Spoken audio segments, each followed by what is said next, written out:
Vincent Dornier, bonjour, merci d'être avec nous. Bonjour.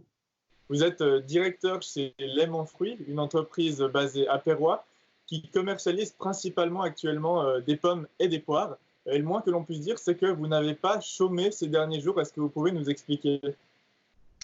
Oui, alors effectivement, on a eu un énorme pic de commandes qui a débuté le samedi 14 mars à la suite des déclarations du Conseil fédéral le vendredi, effectivement. Comment est-ce qu'on l'explique? Bon, l'explication, je pense qu'on l'a vu dans pas mal de médias, c'est que pour diverses raisons, les gens se sont précipités en fait dans les grandes surfaces. Et puis, nous, on a senti l'impact dès le samedi avec des très fortes commandes de pommes et de poires qui sont concentrées sur la semaine qui a suivi et surtout sur les premiers jours jusqu'au mercredi principalement. Vous avez peut-être un pourcentage ou quelques chiffres qui nous illustrent en fait l'intensité de cette augmentation de commandes? Oui, alors dans la semaine qui a suivi ces déclarations, on a livré un peu plus de 500 tonnes de fruits au départ de Pérois, alors qu'une semaine normale, c'est environ la moitié, ou disons 250 à 300 tonnes. Donc c'est vraiment un saut qui est très très important. Et effectivement, depuis le week-end jusqu'au mercredi, on a livré plus du double de ce qu'on fait chaque jour depuis Pérois. Donc c'était vraiment quelque chose, un pic d'une ampleur comme ça, on n'a jamais vu.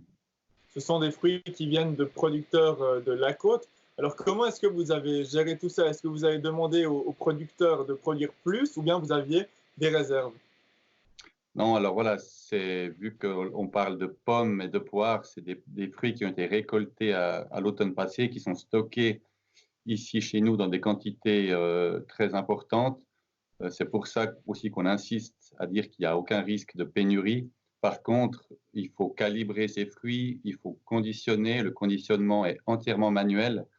Et, donc, ça demande voilà, de la main-d'œuvre et un certain temps. Et c'est ça qui nous a mis sous une grande pression pour répondre aux commandes dans les délais impartis. Est-ce que vous avez dû aussi procéder à quelques modifications au sein de l'effectif, étant donné le surplus de travail? Oui, alors on a dû d'abord travailler plus. Donc, on a commencé plus tôt le matin, fini plus tard le soir. Ce qui a demandé beaucoup d'engagement de la part de nos collaborateurs dans cette période qui était et qui est toujours assez difficile. Et puis, on a dû renforcer à court terme l'équipe avec quelques postes temporaires. On a eu quelques modifications logistiques aussi en collaboration avec nos clients. On a livré des magasins en direct, ce qui d'habitude ne se fait jamais, mais qui a permis aussi de délester un peu les centrales logistiques de nos clients qui étaient aussi en pleine effervescence. La suite, comment est-ce qu'elle se profile? Est-ce qu'on peut dire qu'on revient maintenant à la normale ou on s'attend peut-être à une autre augmentation? Alors, en fait, la suite s'est déjà produite, on peut dire, cette semaine avec une grosse diminution des commandes. Donc, comme on pouvait s'y attendre, voilà, les gens ont acheté compulsivement, mais ils ne se sont pas mis à manger 2 fois plus de pommes ou de poires du jour au lendemain. Donc voilà, maintenant, il faut consommer tout ça et je pense que les gens ont compris qu'il n'y aurait pas de pénurie, en tout cas sur ces produits-là. Donc on va reprendre, je l'espère, un rythme plus stable et plus normal. Voilà. Merci beaucoup, Vincent Dornier, pour ces explications. Pas de pénurie, donc, si on vous entend bien.